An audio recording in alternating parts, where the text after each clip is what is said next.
Conductor physics.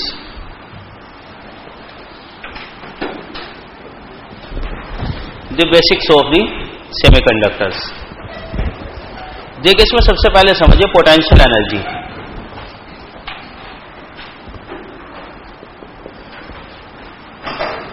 Energy system of charges.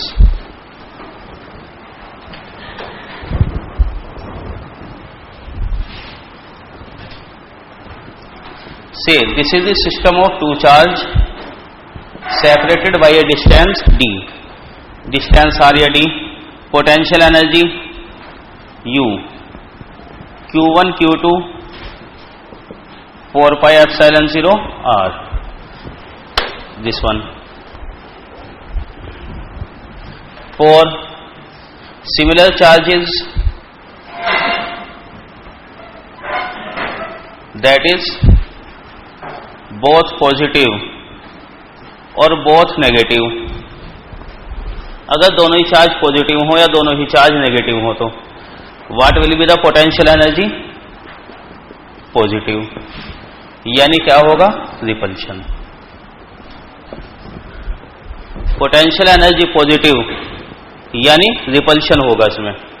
Similar charge है, ठीक है ना. इसका ऐसे समझ सकते हैं,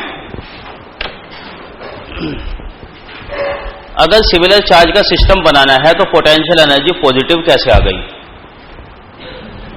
इट मींस ये जो सिमिलर चार्ज हैं, सपोज दोनों ही पॉजिटिव हैं, हमने यहां पे रख रखा इनको, किसी तरह हमने बाउंड कर रखा, जबकि यहां रिपल्शन है.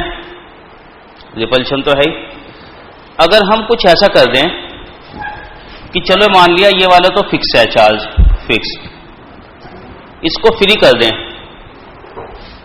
अभी तो बांध के रख रखा, किस तरह इसको फ्री कर दें. Due to the repulsion it will move away. Repulsion की वजह से ये दूर चला जाएगा. ओके. जब ये दूर जाएगा तो एनर्जी हमें मिल जाएगी. कैसे? अगर डिस्टेंस इनफाइनाइट हो जाए, लार्ज, पोटेंशियल एनर्जी क्या हो जाती है? जीरो. जब रिपल्शन से चार्ज दूर चला जाएगा, इसकी पोटेंशियल एनर्जी तो जीरो हो जाएगी. क्यों? वो हमें मिल जाएगी. ऐसे समझ लीजिए, यहां हमने एक स्प्रिंग लगा दिया, ये स्प्रिंग है. जब ये चार्ज आके इससे टकराएगा, इसे फिक्स कर दिया रिपल्शन की वजह से, तो पोटेंशियल एनर्जी इसमें स्टोर हो जाएगी या नहीं? कंप्रेस हो जाएगा. Are you getting? यानी हमें मिल जाएगी वो energy.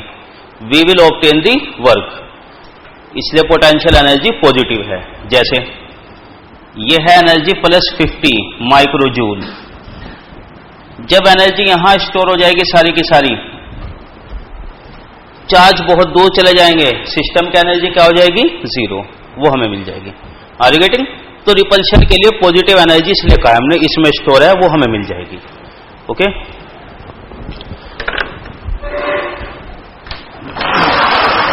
Similarly for opposite charges,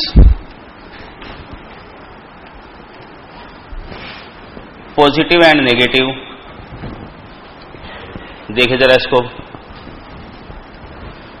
ये Q1, ये minus Q2. We are saying that कि इसकी एनर्जी नेगेटिव है, माइक्रोजूल. U की वैल्यू क्या आ जाएगी? नेगेटिव. अगर एक चार्ज पॉजिटिव और एक नेगेटिव हो तो प्रोडक्ट क्या हो जाएगी? नेगेटिव. इसकी पोटेंशियल एनर्जी नेगेटिव होने का क्या सिग्निफिकेंस है? देखिए, अभी ये डिस्टेंस r पर है तो एनर्जी नेगेटिव है. अगर हमें इनको बहुत दूर ले जाना है अलग अलग, तो पोटेंशियल एनर्जी क्या हो जाएगी? जीरो. कैसे होगा? इनको इनफाइनाइट डिस्टेंस पे ले जाने के लिए ऐसे समझो, इसको हमने फिक्स कर दिया, यह अट्रैक्शन की वजह से बंधा हुआ है. अगर इसको ब्रेक करना है तो हमें इस पे फोर्स लगाना होगा या नहीं? हमें फोर्स लगा के दूर ले जाना होगा. यानी क्या करना होगा? हमें वर्क डन करना होगा. We have to do the work. यानी हमें इसको एनर्जी देनी पड़ेगी. तो बाहर से जब हम वर्क करेंगे प्लस 20 माइक्रोजूल का, एनर्जी हमें देनी पड़ेगी जब ये कहां जाएगा Q2 इनफाइनाइट डिस्टेंस पर। तो -20 माइक्रोजूल का मतलब ये है कि एनर्जी जीरो करना, बहुत दूर ले जाना चार्जेस को, हमें काम करना पड़ेगा, यहां एनर्जी मिलेगी नहीं, खर्च करनी पड़ेगी हमें, ये मीनिंग हो गया। Is this clear? Significance of the potential energy. Now similarly for a system of n charges,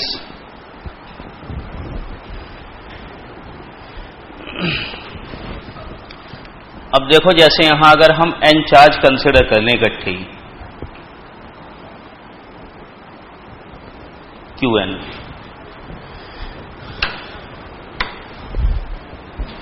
R की डिस्टेंस इससे 1 2, R की डिस्टेंस इससे 1 3, R की डिस्टेंस इससे 1n, ये वाली distance R2 3 and so on.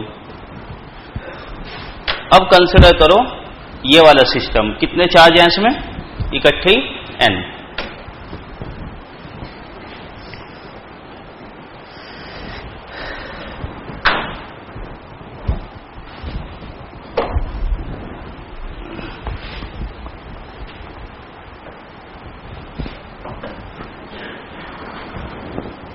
Is this clear? अब अगर n चार्ज है तो देखिए कैसे लिखा जाएगा। पोटेंशियल एनर्जी 1/4πε0 Q1 और Q2 की वजह से R12, Q1 और Q3 की वजह से R13, ओके, NC2, दो के कॉम्बिनेशन बनाए जाएंगे इसमें, प्लस Q1 Qn R1n, फिर plus Q2 Q3 R23, Q2 Qn R2n and so on. I hope you are getting how to write. तो अगर n चार्ज है, हर दो चार्ज के कॉम्बिनेशन बनाइए, Q1 Q2 Q2 Q3, इस तरह बनाते जाएंगे कॉम्बिनेशन, ओके, किया जाएगा।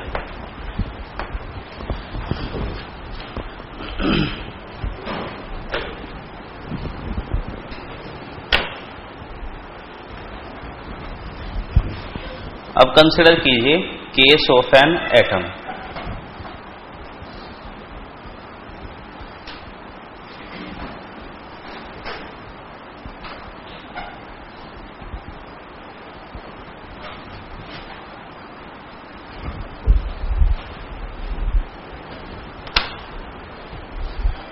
यहां सपोज कर लीजिए 3 electron,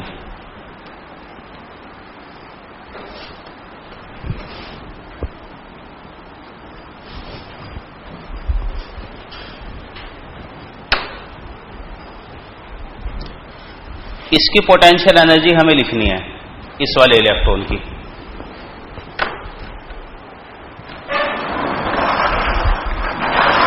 I hope you have written this expression, इसको लिख लीजिए पहले।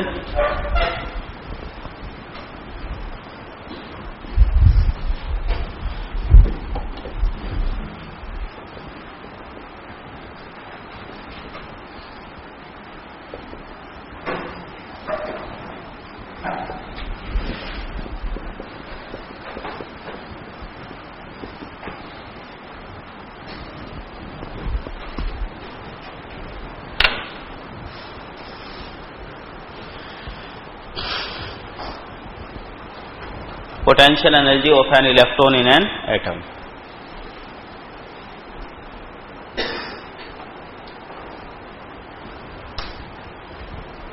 Write these things.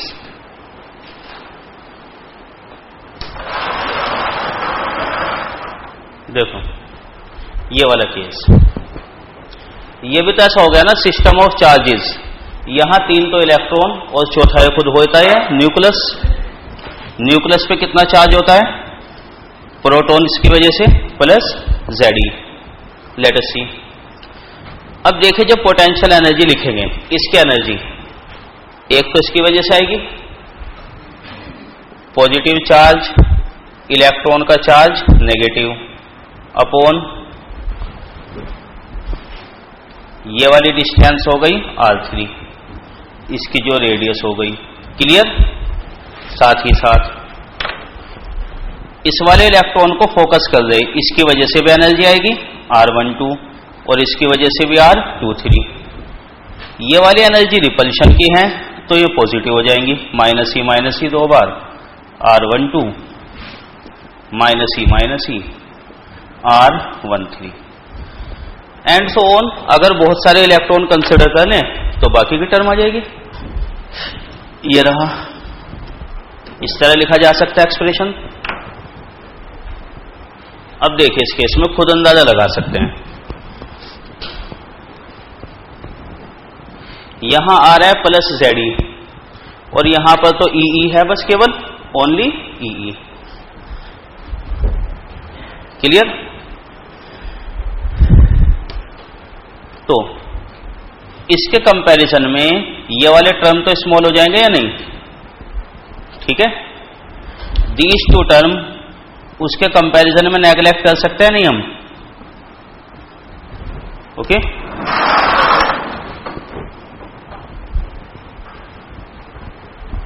That's why in an atom potential energy of the electron is considered only due to nucleus. Electron का जो कंट्रीब्यूशन है वो नेगलेक्ट कर देंगे, only due to nucleus. The potential energy contribution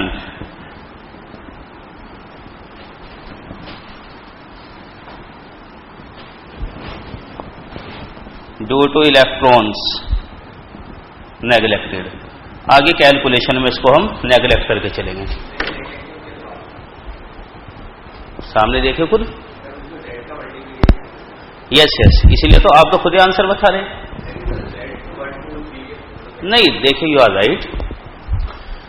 actually यहां हम जो focus करेंगे मेनली कंसिडर करने जा रहे हैं semiconductor.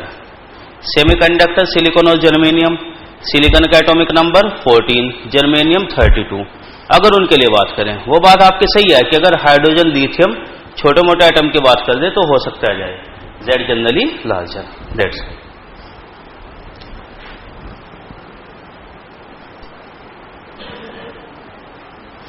Yes, this is the thing. Inner two electron की वजह से कंट्रीब्यूशन नहीं। ठीक है ना, जो क्वेरी है इसमें, यहां से भी क्वेरी आई है, यहां भी आप ये बात कर रहे थे कि नेग्लिजिबल। ठीक है ना, सिलिकॉन जर्मेनियम के लिए बात करेंगे जेड जनरली हायर, उसके कंपैरिजन में नेग्लेक्टेड। तो पोटेंशियल एनर्जी जो हम कंसिडर करेंगे वो किसकी वजह से मिल रही? इसी तरह जब E2 को फोकस करेंगे तो केवल न्यूक्लियस, E3 को कर देंगे तो न्यूक्लियस। म्यूचुअल कंट्रीब्यूशन इलेक्ट्रॉन का नहीं कंसिडर किया जाएगा। ठीक है ना, to keep the calculation simpler.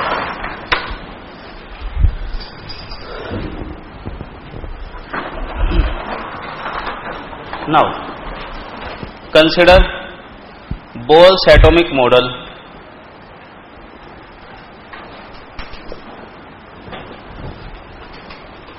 Bohr's atomic model क्या है? ये जो न्यूक्लियस है Ze+, इलेक्ट्रॉन इसके चारों तरफ रिवॉल्व तो करता है, लेकिन ऐसा नहीं कि इलेक्ट्रॉन कहीं भी हो सकता है, यहां यहां यहां, रैंडमली कहीं नहीं कि कहीं भी हो जाएगा। ठीक है ना, the electron can revolve around the nucleus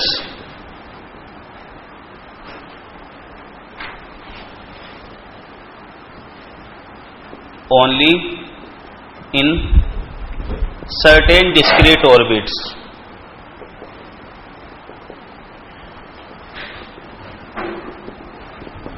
in which angular momentum is integral multiple of h/2 pi. What does it mean?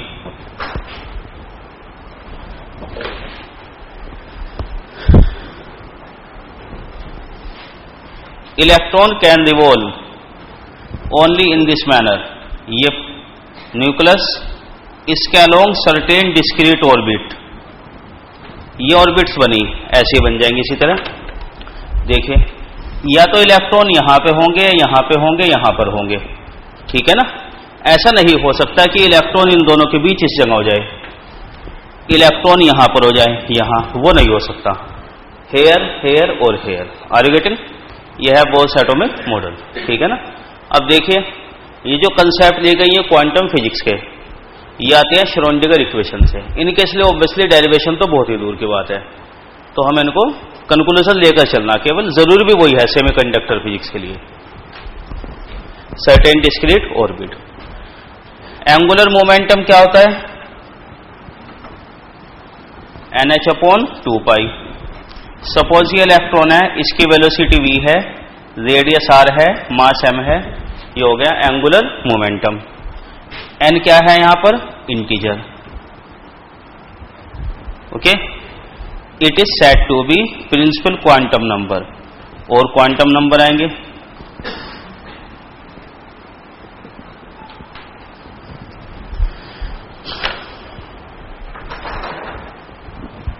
ऐसा name indicates quantum number. Quantum का मतलब ये होता है कुछ डिस्क्रीट, जैसे n की वैल्यू यहां या तो 1 या 2 या 3, ऐसा नहीं है कि 1.1, 1.5 या 2.6, इनके बीच के कुछ नहीं, ठीक है ना, इस तरह। नाउ देखिए, ये जो पहली है ऑर्बिट n=1, इसके लिए n=2, इसके लिए n=3, आर यू गेटिंग? तो n क्या रिप्रेजेंट करता है? शेल और ऑर्बिट ऑफ इलेक्ट्रॉन। n=1 2 3 4 को ऐसे भी लिखते हैं हम। एक और तरीका होता है k शेल, ये l शेल, k से शुरू कर दो, m shell, n shell, KLMN accordingly. यहां पे k, यहां पे l, यहां पे m, इस तरह चलते चले जाओ।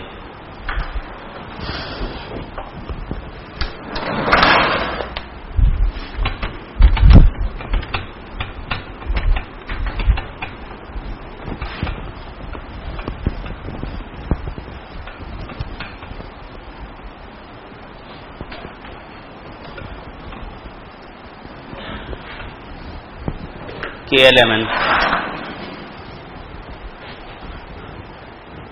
Is this clear? चलिए जरा अभी इसे कंसिडर कर लेते हैं किसी एक इलेक्ट्रॉन को।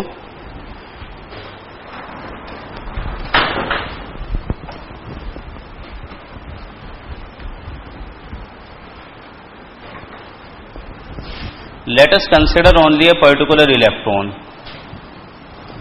इसको जरा फोकस करते हैं, ये E।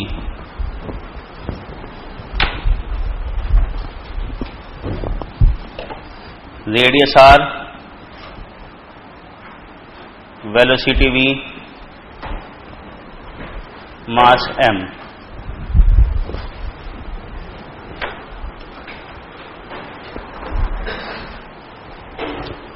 तो खैर ये Bohr's atomic model, I hope you are getting, very basic thing. अब कंसिडर कर रहे हम कोई एक शेल, कोई भी एक जनरल शेल NF। यहां से बताइए जरा, देखो जैसे इलेक्ट्रॉन रिवॉल्व कर रहा है, इस पे सेंट्रीपिटल फोर्स तो होगा ही। सेंट्रीपिटल फोर्स कितना होता है? mv²/r। यहां पे सेंट्रीपिटल फोर्स जो है वो किससे मिलेगा? Electrostatic force of attraction between nucleus and electron, ये इक्वल है ZE इंटू E 4πε0 r², यानी electrostatic force of attraction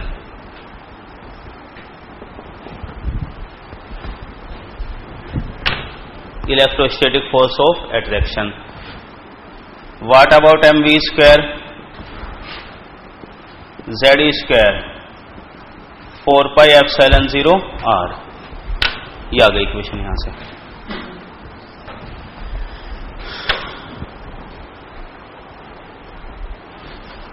potential energy U कितना हो जाएगा? Minus Z square 4 pi epsilon 0 R. Clear? I don't think अब इसका एक्सप्लेनेशन चाहिए.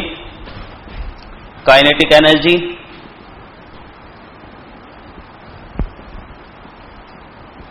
कितनी हो जाएगी? Half m v square. Kinetic energy simply half m v square. यहां से उठा के जरा mv स्क्वायर की वैल्यू रख दो.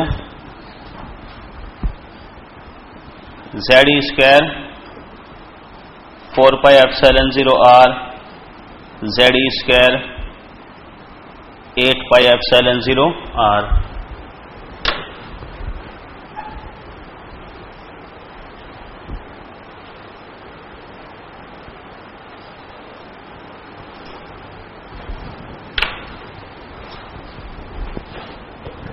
So total energy of electron E, addition of these two, potential energy plus kinetic energy, means E will be, add कीजिए, Z square 4 pi epsilon 0 r Z square 8 pi epsilon 0 r.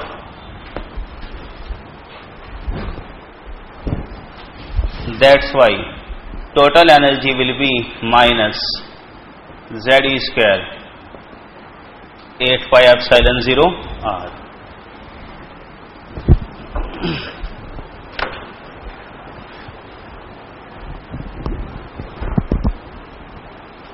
Is this clear? अब देखिए जरा radius की value यहां से.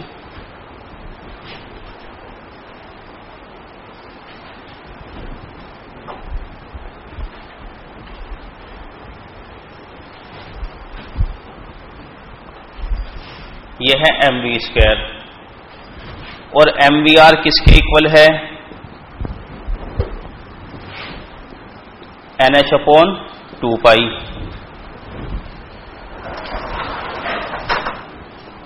इसे 2 पाई कीजिए.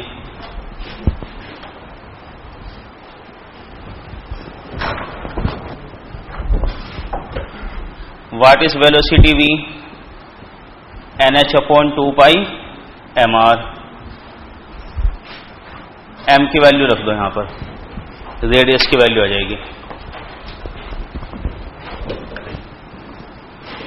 m into v square n square h square 4 pi square m square r square.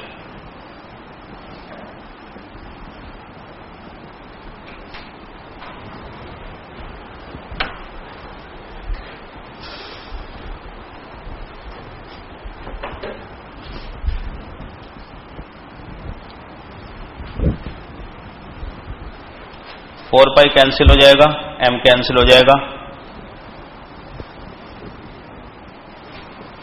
Pi into m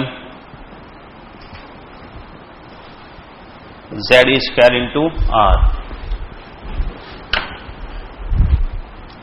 so from air क्या गया r?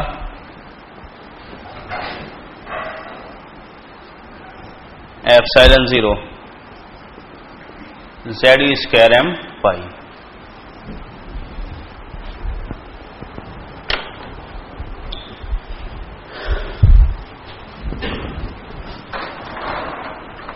डेरिवेशन की अपने आप में शायद ही जरूरत पड़े, इसकी इंपॉर्टेंट नहीं है ये. Basically to understand the basic concepts हम इसे कंसिडर कर रहे.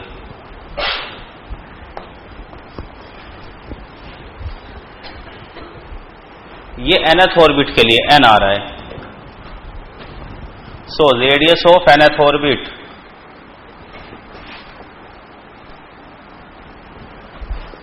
Rn n square h square epsilon 0 z square pi m. What does it mean? Rn किसके प्रोपोर्शनल होता है? n स्क्वायर के.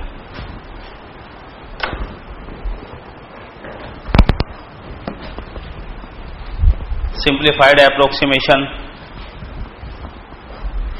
For hydrogen atom, Rn is 0.59 n square. ये आती है एंगस्ट्रोम में. 1 एंगस्ट्रोम कितना होता है? -10.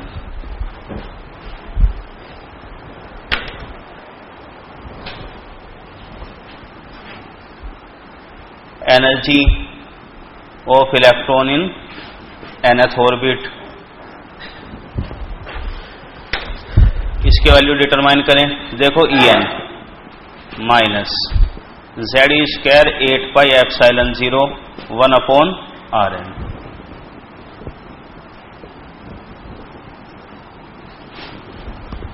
One upon Rn. देखिए Rn की वैल्यू यहां से, बल्कि यहां से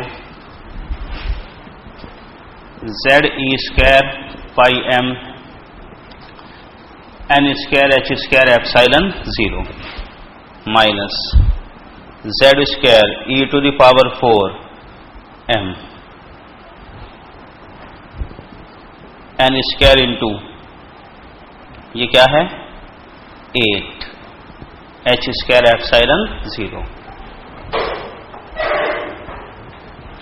n स्क्वायर के टर्म में ये पोटेंशियल एनर्जी आ गई. En basically -1 upon n square. इसमें हम इंटेस्ट भी नहीं, आगे ब्रैकेट में क्या रहा है कांस्टेंट या जो भी कुछ है ये epsilon 0 square.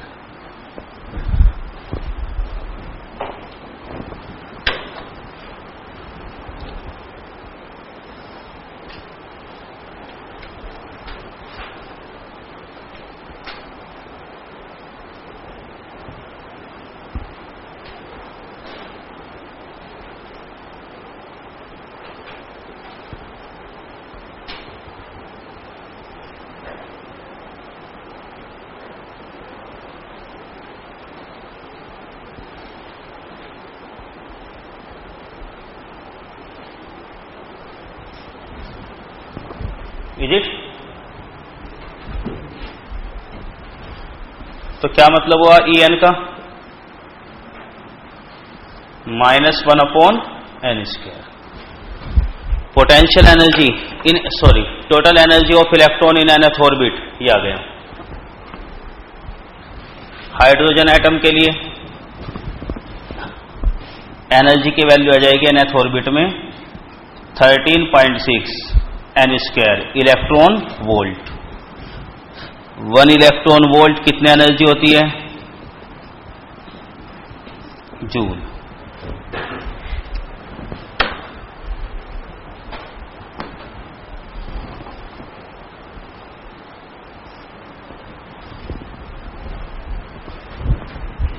So in this manner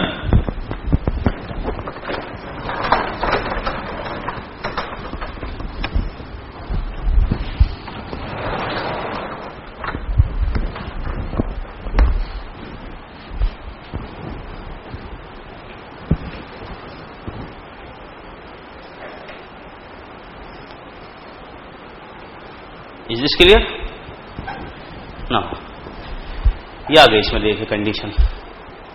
ठीक है ना. इसी तरह किसी भी एटम के लिए डिटरमाइन कर सकते हैं. हाइड्रोजन एटम के लिए जरा डेटा याद रहता है तो अब इसके अकॉर्डिंग बनाए कुछ.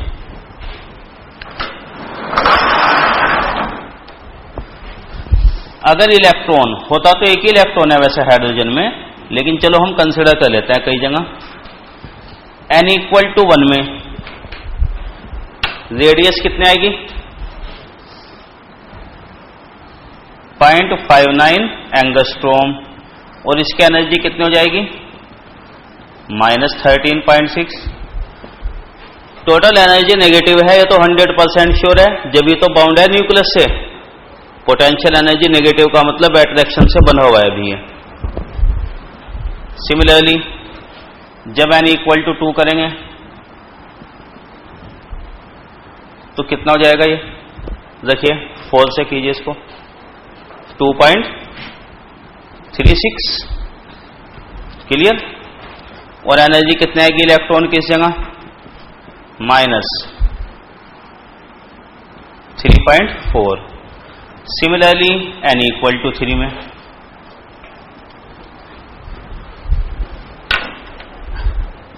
n इक्वल टू 3, रेडियस कितना आ जाएगा?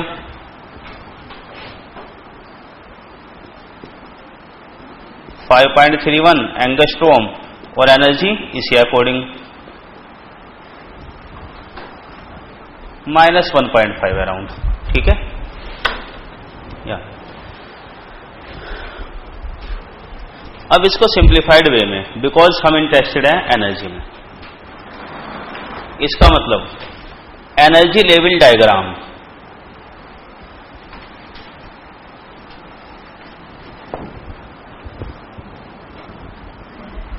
एक्स एक्सिस पे कुछ नहीं बनाया हमने यहां पर, एज इट इज। देखो n इक्वल टू 1 के लिए कितनी एनर्जी होगी इलेक्ट्रॉन की? 13.6। और यहां पर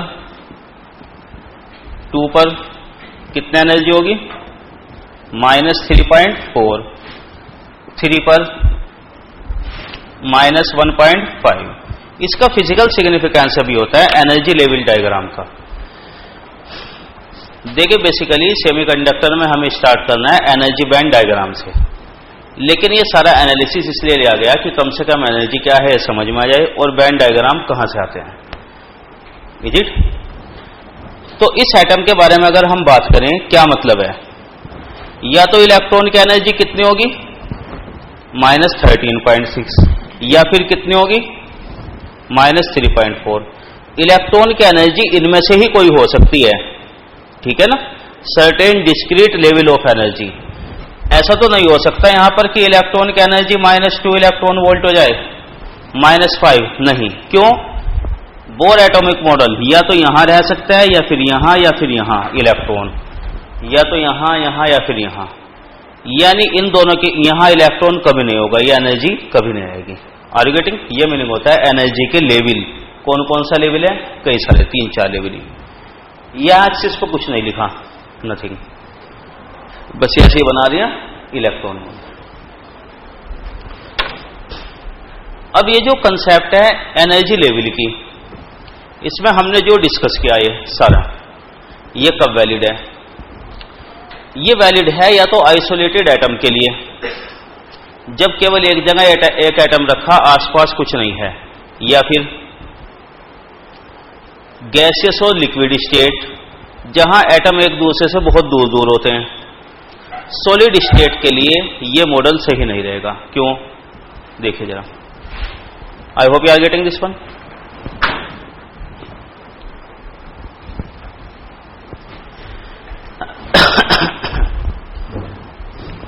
The reason is that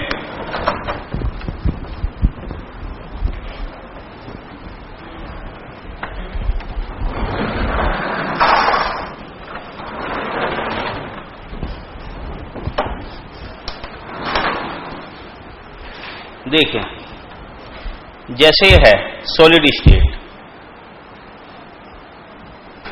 केवल इसे कंसिडर कर लें हम।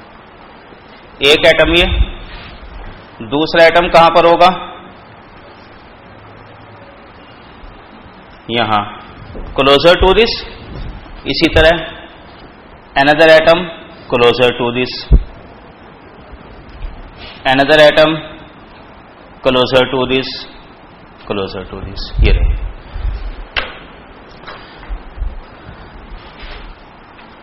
इसे कंसिडर करें, first one, second, third, fourth. इन चारों एटम का जरा ये वाला इलेक्ट्रॉन फोकस करें, ये इलेक्ट्रॉन सेकंड ऑर्बिट का जो इलेक्ट्रॉन है। हमने जो पोटेंशियल एनर्जी कैलकुलेट की थी अब तक इस वाले इलेक्ट्रॉन की, केवल किसकी वजह से? अपने न्यूक्लियस की वजह से। हमने यही तो कंसिडर किया बस, potential energy only due to this, इसकी जो अपने एटॉमिक रेडियस है। तो उस बेस पर यह हुआ था कि चारों इलेक्ट्रॉन की जो एनर्जी है, जितने भी एटम हैं उन सभी की एनर्जी सपोज ये आ रही थी -3.4 एन इक्वल टू 2 के जितने भी इलेक्ट्रॉन है E1 E2 E3 E4, चारों एटम के वाले इलेक्ट्रॉन सबकी एनर्जी सेम है। लेकिन अगर प्रॉपरली कंसिडर करो, जैसे हमने शुरू में कहा था, contribution electron two electron potential energy में, वो तो चलो हमने नेग्लेक्ट कर दिया सिंप्लिसिटी के लिए, गुड अप्रोक्सीमेशन। ये वाला इलेक्ट्रॉन नाइबरिंग न्यूक्लियस से भी तो अट्रैक्ट होगा, ये वाला इलेक्ट्रॉन नाइबरिंग न्यूक्लियस से भी तो अट्रैक्ट होगा, दिस वन नाइबरिंग न्यूक्लियस, इससे भी तो अट्रैक्ट होगा नहीं इलेक्ट्रॉन ये, ठीक है। तो इसकी जो पोटेंशियल एनर्जी है अपने न्यूक्लियस की वजह से नहीं, जो आसपास के एटम है उनके न्यूक्लियस की वजह से भी तो आएगी। क्लियर? हां, अगर हम बात करते आइसोलेटेड एटम कि बस एक जगह एक एटम रखा, दूर दूर तक कुछ है ही नहीं, तो अलग बात है। या फिर अगर एटम बहुत दूर है एक दूसरे से, ये डिस्टेंस अगर लार्जर है, फिर तो पोटेंशियल एनर्जी ये वाली नेग्लिजिबल हो जाती है। यानी गैसियस और लिक्विड स्टेट में भी कुछ हद तक वहां तो कोई जरूरत नहीं है, लेकिन क्योंकि सॉलिड स्टेट में नजदीक आ गए, अब कंसिडर करना पड़ेगा। लेट अस सी, चले जरा ऐसे लिख दें स्टेटमेंट को, फिर बनाइएगा ये।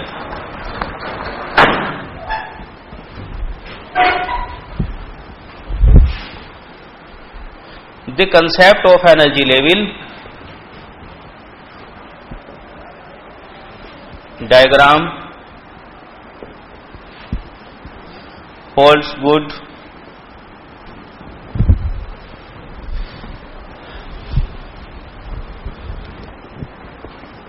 only for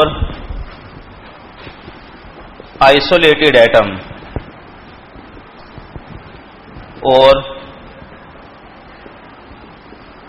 for gaseous state, liquid में भी कुछ हद तक वैसे,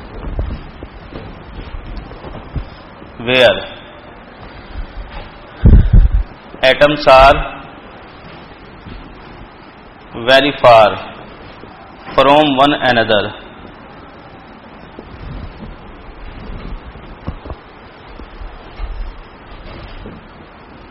however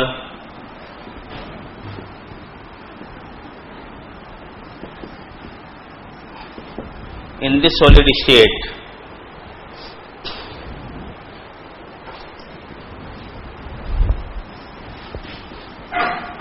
the atoms are closer to one another, so potential energy of an electron is also decided by nucleus, nuclei हो गए बहुत सारे हैं, of neighboring atoms, अगल बगल के जो एटम हैं, अगल बगल के जो नाइबरिंग एटम्स हैं उनकी वजह से भी। चलो जरा चेक करते हैं इसको।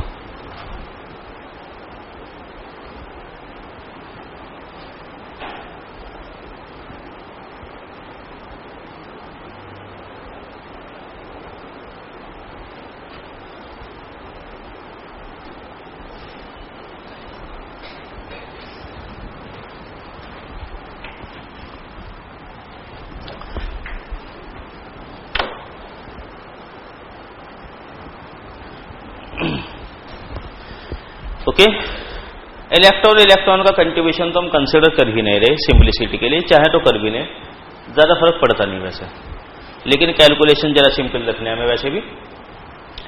नेक्स्ट, ये बताइए क्लियर है स्टेटमेंट। अब देखो, जैसे इलेक्ट्रॉन है E1, इसकी पोटेंशियल एनर्जी, काइनेटिक एनर्जी तो उसमें एडप्ट आई, केवल अपनी वजह से कितनी थी, -1.5। कुछ पोटेंशियल एनर्जी ये भी आ जाएगी, कुछ ये भी आ जाएगी, प्लस समथिंग ये, जैसे 0.01, इसकी वजह से 0.01 ऐसे। तो पोटेंशियल एनर्जी और कम हो जाएगी, यानी नेगेटिव में मैग्नीट्यूड बढ़ जाएगा। इसी तरह ये जो इलेक्ट्रॉन है इसकी अपने एटम की वजह से प्लस नाइबरिंग। अब ये डिपेंड करता है एग्जैक्टो ज्योमेट्री पर, क्योंकि ऐसा तो होता नहीं हमेशा कि सिमेट्रिकली लोकेटेड हो। तो अब ये चांस हो सकता है, और बल्कि प्रैक्टिकली होता ही है। सपोज इसकी एनर्जी हो गई -1.501, रफली लिख लिया सही। इसकी एनर्जी -1.502, -1.5023, -1.5015, कुछ ऐसे थोड़ा थोड़ा चेंज हो जाएंगे या नहीं। तो अगर यहां पर n एटम्स हैं, large number of atoms solid state जैसे, तो हर एटम का जो इलेक्ट्रॉन है एक शेल का 2 वाला, सब इलेक्ट्रॉन की एनर्जी थोड़ा थोड़ा डिफरेंट हो जाएगी, बिल्कुल सेम तो नहीं आएगा। One more thing, neighbouring nucleus का जो इफेक्ट है वो सबसे ज्यादा किस पे होगा, वैलेंस इलेक्ट्रॉन पर या नॉन वैलेंस पर? वैलेंस वालों पर, क्योंकि आउटसाइड है। तो मेनली हम इसी पे इफेक्ट कंसिडर करते हैं, ठीक है ना। द इफेक्ट ऑफ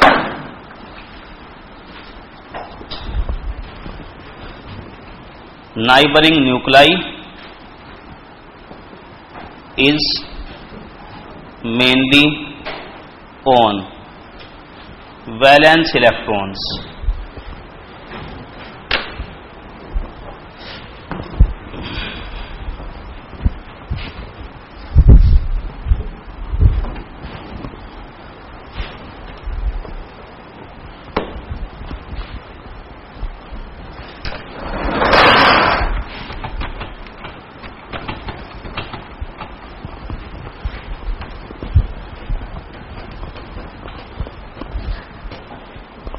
तो देखिए, पहले तो हम ये मान के चल दिए थे बस कि जितने भी इलेक्ट्रॉन हैं, जितने भी एटम हैं, E1 E2, सभी के इलेक्ट्रॉन की एनर्जी कितनी है, सेम। जब अलग अलग कंसिडर कर रहे थे, आइसोलेटेड थे सारे, बहुत ही दूर दूर, एक दूसरे से कोई इंटरेक्शन नहीं था। लेकिन अब हालात बदल गए, तो कैसे बनाएंगे? जब एनर्जी लेवल को बनाया जाएगा सॉलिड स्टेट के लिए, चलो खैर n = 3 के लिए बनाओ, जितने एटम हैं सबके एनर्जी में कितना डिफरेंस है, very very little difference. n atom है, सब में थोड़ा डिफरेंस। किसी की एनर्जी -1.501 ऐसे ऐसे, तो थोड़ा थोड़ा डिफरेंस है, 505 ऐसे। कुल मिलाकर हर इलेक्ट्रॉन की एनर्जी डिफरेंट हो गई या नहीं? अब अगर हम ये कहें कि इलेक्ट्रॉन का एनर्जी लेवल, अब लेवल तो नहीं हो गया कोई, एक पहले तो बस एक ही लेवल में थे या नहीं, अब क्या कहेंगे, सभी की एनर्जी यहां से यहां तक वेरी कर गई। कहां से कहां तक? -1.5 से -1.505 तक। यानी एनर्जी लेवल की जगह क्या बन गया, energy band. I hope you are getting. Level से बैंड कैसे बनता है ये? लेवल का मतलब तो सारे लेवल में रखे -1.5 पे, बैंड का मतलब एक रेंज है, छोटी सी रेंज है वो, -1.5 से -1.505 तक, ठीक है ना, उस रेंज में ये मीनिंग हो गया। बिल्कुल इसी तरह जो अंदर वाले इलेक्ट्रॉन है उनके लिए जरा कम चेंज होगा, कम इफेक्ट होगा, इनमें और कम इफेक्ट होगा ऐसे ही, लेकिन चेंज सबकी पोटेंशियल एनर्जी। तो सॉलिड स्टेट के लिए क्या होगा, energy band.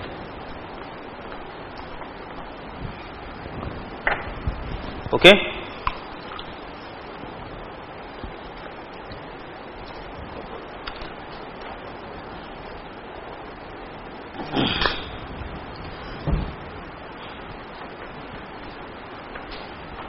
Is this clear?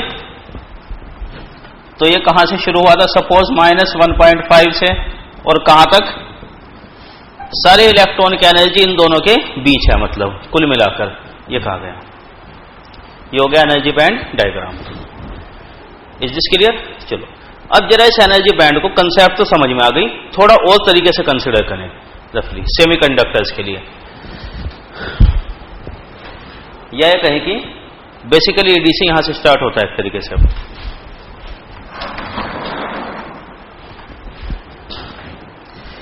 इसके लिए पहले जरूरी है कि हम जरा क्वांटम नंबर समझ लें सारी, ठीक है ना, for the sake of revision. वो इसलिए क्योंकि क्वांटम नंबर का जो यूज आएगा वो मटेरियल साइंस में भी होगा ही, तो अच्छा है हम यहीं पे समझ लें। यहां पे स्किप कर सकते हैं हम, लेकिन बेटर होगा जरा कंसिडर कर ही लें आगे तक के लिए।